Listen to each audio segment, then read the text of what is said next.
If you are an IGNOU student and you are preparing for BPCG 174 and you know nothing about this unit, आपने इसके बारे में कुछ भी prepare नहीं किया है, तो कीप वॉचिंग दिस वीडियो, क्योंकि इस वीडियो में I am not just going to cover these important concepts, पर मैं आपको वो क्वेश्चन भी बताऊंगी जिनके आपके एग्ज़ाम में आने के ज़्यादा से ज़्यादा चांसेस हैं। So keep watching. जब भी आप कोई चैप्टर पढ़ रहे हो, सबसे पहले उसको उसकी हेडलाइन से समझने की कोशिश किया करो, ठीक है। अब इस यूनिट का नाम है मीडिया रिप्रेजेंटेशन ऑफ क्राइम, मतलब मीडिया क्राइम को कैसे दिखाती है। देखो, हम सबको पता है कि मीडिया क्राइम को रिप्रेजेंट करने में एक बहुत बड़ा रोल प्ले करती है। हमें क्राइम देखने को मिलता है through news, through movies, through newspapers, through web series. तो ये क्या हो रहा है, जो मीडिया है वो एक बहुत बड़ा रोल प्ले कर रही है हमें न्यूज़ को दिखाने में, क्राइम को दिखाने में। तो हम सबको पता है कि मीडिया और क्राइम का बहुत बड़ा रिलेशनशिप है। इस बुक में इस यूनिट में क्योंकि हम क्राइम की बात कर रहे हैं, तो आपको समझना क्या है कि मीडिया सोशल मीडिया प्लेटफॉर्म के थ्रू, मतलब हमें सोशल मीडिया प्लेटफॉर्म के थ्रू, न्यूज़ के थ्रू, यूट्यूब के थ्रू और इंस्टाग्राम, इन सब प्लेटफॉर्म के थ्रू क्राइम कैसे दिखाया जाता है। तो सबसे पहला आता है क्राइम रिप्रेजेंटेशन इन मीडिया। सबसे पहले हम समझेंगे न्यूज़। अब इस बात को समझो, जो क्राइम की न्यूज़ होती है उसको रिपोर्ट करना न्यूज़ चैनल के लिए बहुत एक्सपेंसिव होता है। क्यों? क्योंकि इसमें बहुत लंबा प्रोसेस लगता है। वो प्रोसेस क्या क्या इंक्लूड करता है, उसमें जर्नलिस्ट होते हैं, एडिटर्स होते हैं, वर्किंग कंडीशन को कंसिडर किया जाता है, कितना बड़ा इन्वायरमेंट है उसको, और हमें न्यूज़ किससे मिल रही है, मतलब हम उस न्यूज़ के बारे में, उस क्राइम के बारे में किस से पता लगाते हैं, पुलिस से, पॉलिटिशियन से जिसके साथ क्राइम हुआ है उससे, और इंटरेस्टेड पार्टी से। इसलिए क्योंकि ये इतना बड़ा प्रोसेस बन जाता है, न्यूज़ चैनल के लिए क्राइम को रिपोर्ट करना एक्सपेंसिव हो जाता है। तो इसलिए न्यूज़ चैनल क्या करते हैं, वो ऐसे ही क्राइम की न्यूज़ को कवर करते हैं जो बहुत बड़ी हो, जिसकी CCTV फुटेज हो उनके पास, या फिर जिसमें सेलिब्रिटीज़ इन्वॉल्व हो। देखो, मैं दिखाती हूँ। इसमें आपने कोई बहुत ही कम इवेंट्स देखे होंगे, क्रिमिनल या फिर कैसे भी, जिसको मीडिया अटेंशन देती हो। अब हम सिर्फ मीडिया को ही एक्यूज़ नहीं कर सकते, हम इसमें गलती हमारी भी है, क्योंकि ऑडियंस उसी चीज़ को देखती है, ऑडियंस की अटेंशन उसी चीज़ पर जाती है जो कोई बहुत ही बड़ा इंसिडेंस हुआ हो। तो हमारी अटेंशन को ग्रैब करने के लिए ये न्यूज़ चैनल उस न्यूज़ को, क्राइम न्यूज़ को बहुत जल्दी कवर करते हैं जिसमें कोई सेलिब्रिटीज़ इन्वॉल्व हो। जैसे शिल्पा शेट्टी के हस्बैंड वाला जो केस हुआ था, शाहरुख खान के सन का जो केस हुआ था, ऐसे क्राइम रिलेटेड केस को जिसमें सेलिब्रिटीज़ इन्वॉल्व हो, न्यूज़ चैनल बहुत ज़्यादा कवर करते हैं, क्योंकि उन्हें इससे व्यूज़ ज़्यादा मिलते हैं और वो ज़्यादा पैसे कमा पाएंगे। दूसरा, न्यूज़ चैनल ऐसी न्यूज़ को भी बहुत ज़्यादा कवर करते हैं जिसकी उनके पास CCTV फुटेज हो या फिर इमेज हो, क्योंकि फिर ये लोगों के लिए ईजी हो जाता है समझना कि हाँ, जो क्राइम हुआ है वो असली है। अब का टाइम तो और ही बदल गया है। अब लोगों को क्राइम से रिलेटेड न्यूज़ देखने का मन और इसलिए करता है क्योंकि उनके लिए जो न्यूज़ है उसको देखना एक्सेसिबल हो गया है। कैसे? क्योंकि अब हमारे पास सोशल मीडिया प्लेटफॉर्म है, हमारे पास इंस्टाग्राम है, हमारे पास यूट्यूब है। इन सब सोशल मीडिया प्लेटफॉर्म की वजह से हमारे लिए क्राइम को देखना बहुत ज़्यादा इजी हो गया है।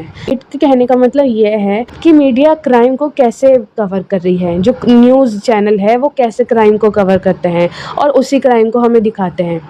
फिर आता है ड्रामाज। अब आपने वेब सीरीज़, मूवीज़, ये सब तो बहुत देखी होगी।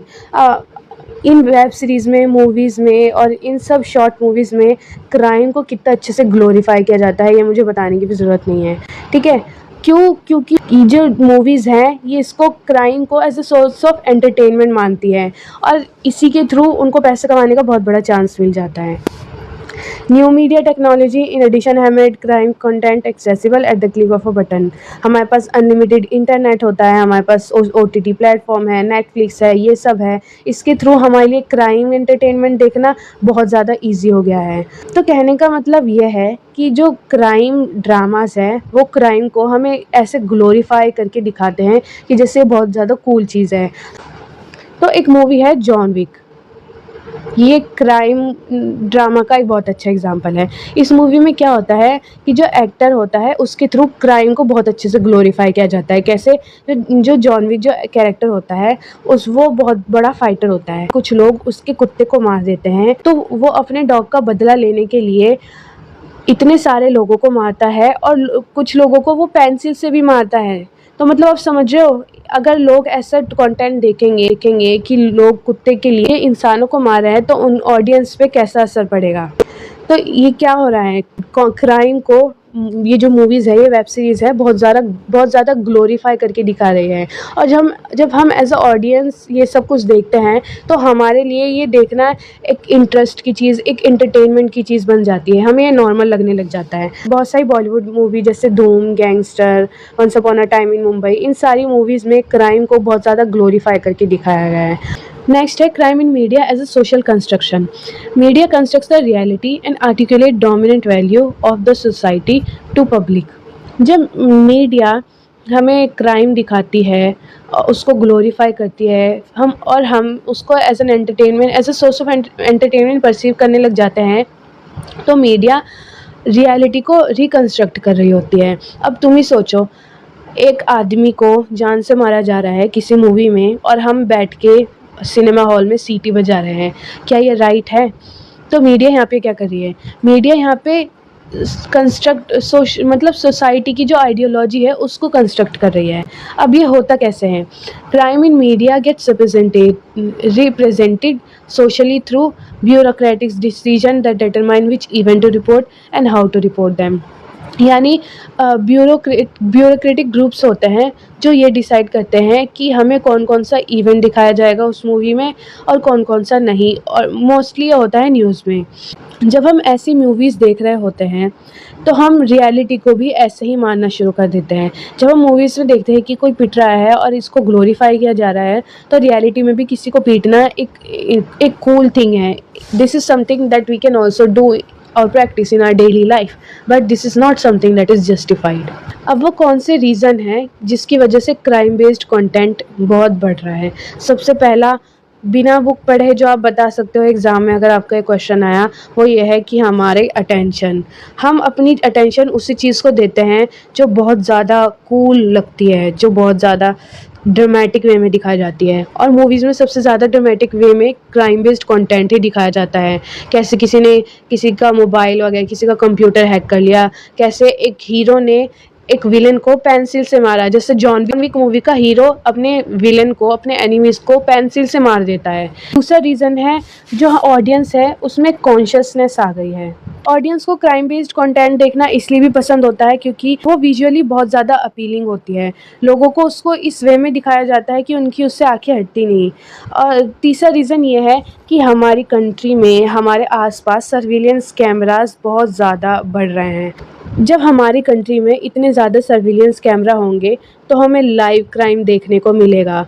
और जब वही लाइव क्राइम हमें मूवी में भी दिखाया जाएगा, उसको जैसा मूवी होती है ना जिसमें दिखाते हैं बेस्ड ऑन रियल इवेंट्स, ऐसी मूवी देखना हमें इसलिए अच्छा लगता है क्योंकि हमने उन क्राइम को सर्विलेंस कैमरा के थ्रू बहुत देख लिया है। तो सर्विलेंस कैमरा का हमारी सोसाइटी में बढ़ना भी एक रीज़न है कि हमें क्राइम बेस्ड कंटेंट अच्छा लगता है। फिर आता है क्राइम रिलेटेड कंटेंट अवेलेबल है हर जगह। तुम क्राइम रिलेटेड कंटेंट यूट्यूब पे देख सकते हो, क्रोम पे कोई भी थर्ड पार्टी ऐप है उससे डाउनलोड कर सकते हो। फिर आता है मोर इंडिविजुअलाइज टेलीविज़न व्यूइंग एक्सपीरियंस। जो क्राइम मीडिया होती है उसका जो कैरेक्टर होता है, जो मेन कैरेक्टर, उसको ऐसे ऐसे वे में दिखाया जाता है कि हम उससे रिलेट कर पाए। वो जो कैरेक्टर होता है वो हमारी तरह ही होता है, उसको एक आम इंसान की तरह दिखाया जाता है जिससे हम जल्दी से रिलेट कर पाते हैं। तो ये भी एक रीज़न है कि हमें क्यों देखना अच्छा लगता है। सबसे बड़ा रीज़न क्राइम बेस्ड कंटेंट के बढ़ने का ये है कि ऐसे कंटेंट को देखने के लिए हमें कोई स्पेशलाइज स्किल की ज़रूरत नहीं होती। कहा जाता है reproduction of dominant political ideology. कुछ मूवी में पॉलिटिकल कुछ मूवी ऐसी होती है जिनके थ्रू पॉलिटिशियंस अपनी आइडियोलॉजी को सर्कुलेट करना चाहते हैं। यानी वो अपने आप को फेयर दिखाना चाहते हैं, अपने तरफ ऑडियंस को अपनी तरफ कन्विंस करना चाहते हैं।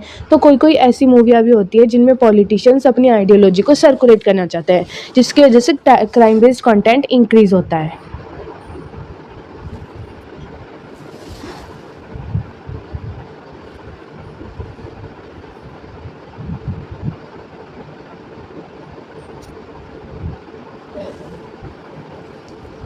Next is various organisational pressure. मतलब कई ऑर्गेनाइजेशन की तरफ से भी जो फिल्म इंडस्ट्री होती है उनके ऊपर प्रेशर होता है ऐसे कंटेंट, ऐसी मूवी को क्रिएट करने का।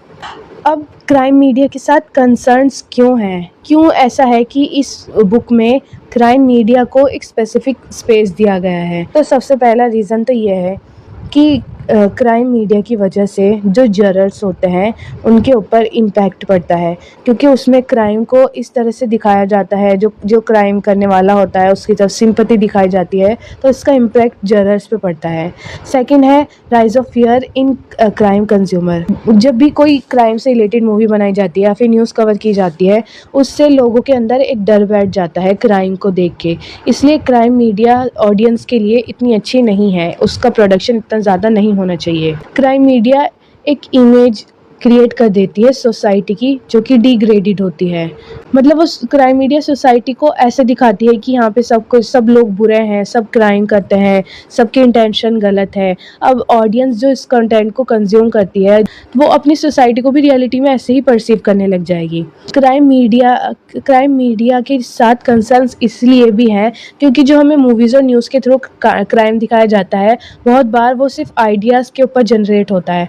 जैसे हमने मूवीज़ में देखा पुष्पा, जैसे हमने मूवीज़ में देखा एनिमल। उन मूवी में जो क्राइम है वो असली नहीं था, वो फिक्शनल था। और ऐसे क्राइम को दिखाना उसका इम्पैक्ट ऑडियंस पे अच्छा नहीं पड़ता।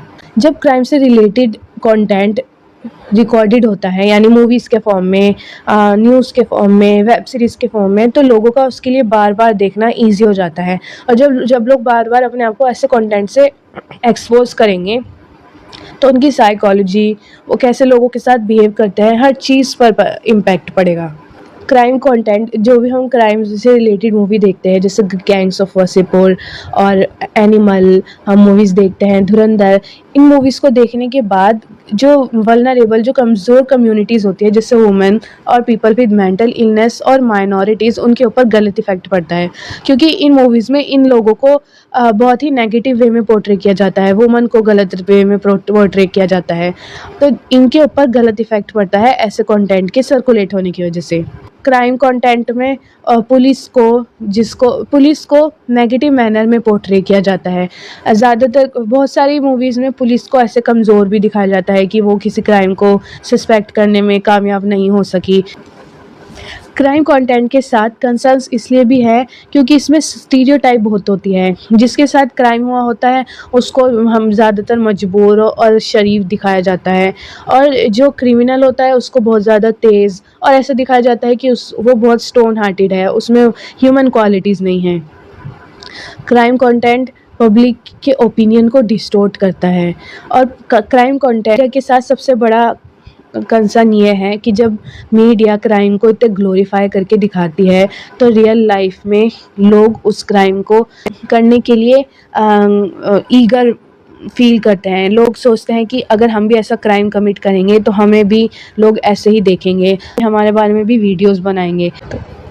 अब कमेंट बॉक्स में बताओ कि क्राइम को मीडिया में कैसे रिप्रेजेंट किया जाता है और वो कौन से रीज़न है जिसकी वजह से क्राइम बेस्ड कंटेंट जो है वो बढ़ रहा है। मैं आपको ऐसा करने के लिए इसलिए कह रही हूँ क्योंकि जब आप कोई चीज़ लिख के याद करते हैं तो आपकी मेमोरी में ज़्यादा देर तक रहती है, इससे आपकी मेमोरी स्ट्रांग होती है और आपकी chances to write that answer in exams increases. आप उस चीज़ को एग्ज़ाम में भी लिख पाओगे। सो मेक श्योर जो भी मैंने पढ़ाया है उसका थोड़ा बहुत जो भी आपको समझ आया है तो छोटे मोटे या फिर टूटे फूटे कैसे वर्ड में कमेंट्स में ज़रूर लिखो। नेक्स्ट हम समझेंगे साइबर क्राइम। देखो, जब कोई क्राइम फिज़िकली ना होके डिजिटली हो तो उसको हम साइबर क्राइम कहते हैं, ठीक है, सिंपल भाषा में तो इसका मतलब यही है। देखो, जब प्रिंट मीडिया था तो क्राइम का होना बहुत ज़्यादा स्लो था, लेकिन जैसे जैसे एडवांसमेंट आती गई, जैसे जैसे टेक्नोलॉजी बढ़ती गई, अब इजी हो गया है लोगों के लिए क्राइम करना। अब अपने घर पे बैठे किसी का फ़ोन को हैक कर सकते हैं। अब लोग अपने घर पे बैठे किसी दूर कंट्री में बैठे किसी की वेबसाइट को हैक कर सकते हैं, किसी के अकाउंट को हैक करके उसके पैसे अपने बैंक में ट्रांसफ़र कर सकते हैं।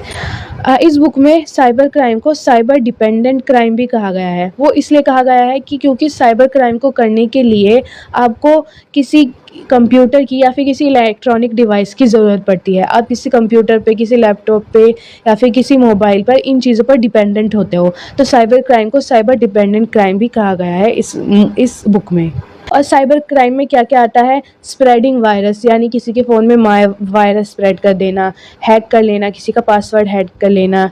साइबर क्राइम में कॉपीराइट इन्फ्रिंजमेंट आता है। आपने देखा होगा ना कि बहुत सारे यूट्यूबर की वीडियो के ऊपर कॉपीराइट स्ट्राइक डल जाती है। वो भी एक साइबर क्राइम का ही फ़ॉर्म है, लेकिन वो अलग तरीके में है।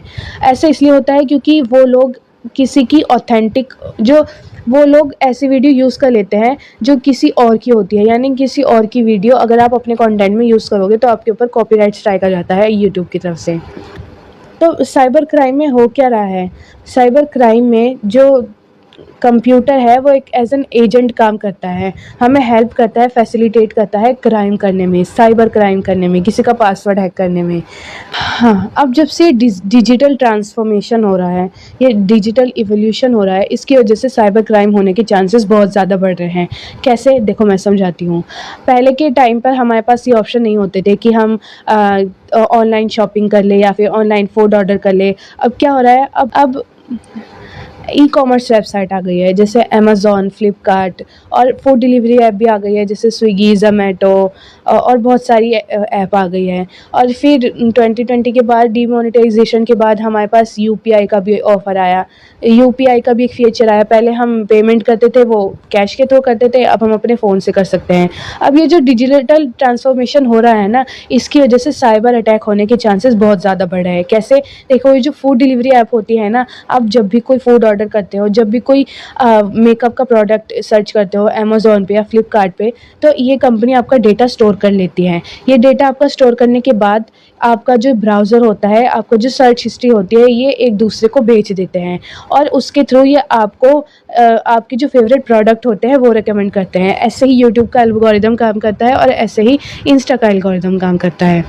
इसके थ्रू क्या होता है कि इन कंपनीज़ के लिए या फिर किसी थर्ड पार्टी ऐप के लिए हमें हमारा पर्सनल डेटा हैक करना या फिर हमारा बैंक अकाउंट हैक करना ईज़ी हो जाता है। क्यों? क्योंकि इनको हमारा डेटा मिल जाता है उन कंपनीज़ से जिनको हम फ्रीक्वेंटली यूज़ करते हैं। आज के टाइम पर साइबर क्राइम होना इतना ईज़ी हो गया है कि इसके बहुत सारे फॉर्म निकल गए हैं। जैसे कि आप एक इंटरनेट यूज़र हो, आपको क्रोम ब्राउज़र पे कोई मूवी डाउनलोड करनी है, मूवी डाउनलोड करने के चक्कर में आपने कोई वायरस डाउनलोड कर लिया। आपने उसको ईमेल समझ के या फिर कुछ भी समझ के वो वायरस डाउनलोड कर लिया।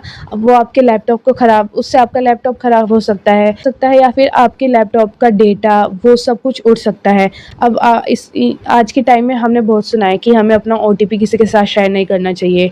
क्या होता है कि बहुत सारे लोग अपने आप को as an IT support disguise करके, हमारा नंबर तो उनके पास पहले ही होता है, तो हमसे ओटीपी मांगने की रिक्वेस्ट करते हैं, और जैसे ही हम उनको ओटीपी बता देते हैं तो हमारे बैंक का सारा पैसा अपने बैंक में ट्रांसफ़र कर लेते हैं, उसको उड़ा देते हैं। तो डिजिटल ट्रांसफॉर्मेशन अच्छा तो है, लेकिन it comes with a risk, और रिस्क ये है कि इसकी वजह से हमारे साथ साइबर क्राइम होने के चांसेस बहुत ज़्यादा बढ़ रहे हैं। अब हम समझेंगे कि साइबर क्राइम किस तरह का होता है। मतलब ऐसे कौन-कौन सी वेज़ है जिनमें किसी के साथ साइबर क्राइम हो सकता है। तो सबसे पहला है साइबर क्राइम किसी इंडिविजुअल, किसी एक अकेले इंसान के अगेंस्ट। अब इसका इंटेंशन क्या हो सकता है? जो साइबर क्राइम करने वाला इंसान है, उसका किसी इंसान के साथ कोई पर्सनल एनमिटी हो या फिर उसको रिवेंज लेना हो, तो वो क्या करेगा? ईमेल के थ्रू साइबर क्राइम करेगा। ईमेल में कोई लिंक ऐसा डाल देगा जिससे वो क्लिक करेगा और उसका पर्सनल डेटा उस साइबर क्राइम करने वाले के पास चढ़ जाएगा। स्पैमिंग, जो जंक ईमेल होते हैं। दूसरा है साइबर डिफेमेशन। कुछ लोग पर्सनल एनमिटी की वजह से दूसरे लोगों को डिफेम करना चाहते हैं, उसको बोलते हैं साइबर डिफेमेशन। फिर आता है इंटरनेट रिले चैट। बहुत सारे ऐसे ग्रुप होते हैं जिसमें वर्ल्ड वाइड लोग होते हैं, मतलब पूरे वर्ल्ड से कई सारे लोग उस चैट में इन्वॉल्व होते हैं। ये जैसे डिस्कॉर्ड ग्रुप में, डिस्कॉर्ड कम्युनिटी में ऐसे ग्रुप यूजुअली बनते हैं। तो क्या होता है, कुछ लोग इन कम्युनिटी के थ्रू माइनर पीपल जो होते हैं, जैसे छोटे बच्चे, उनके अगेंस्ट साइबर क्राइम कर देते हैं, और इन बच्चों को वो हरास करते हैं, उनको थ्रेट करते हैं, और उनसे कुछ ऐसी चीज़ें उनका मतलब उनके राइट्स का मिसयूज़ करना चाहते हों। फिर उसके बाद आता है फ़िशिंग। फ़िशिंग का मतलब कि कोई साइबर क्राइम जो साइबर क्राइम करने वाला है, वो आपके अकाउंट को लॉगिन करता है और वो प्रिटेंड करता है कि वो आईटी सपोर्टर है। और फिर वो आपसे आपकी पर्सनल इन्फॉर्मेशन मांगता है, जैसे आपका OTP। इसके थ्रू वो आपके बैंक अकाउंट की जो भी जमा पूंजी होती है उसको लेने की कोशिश करता है। फिर आता है साइबर क्राइम अगेंस्ट प्रॉपर्टी।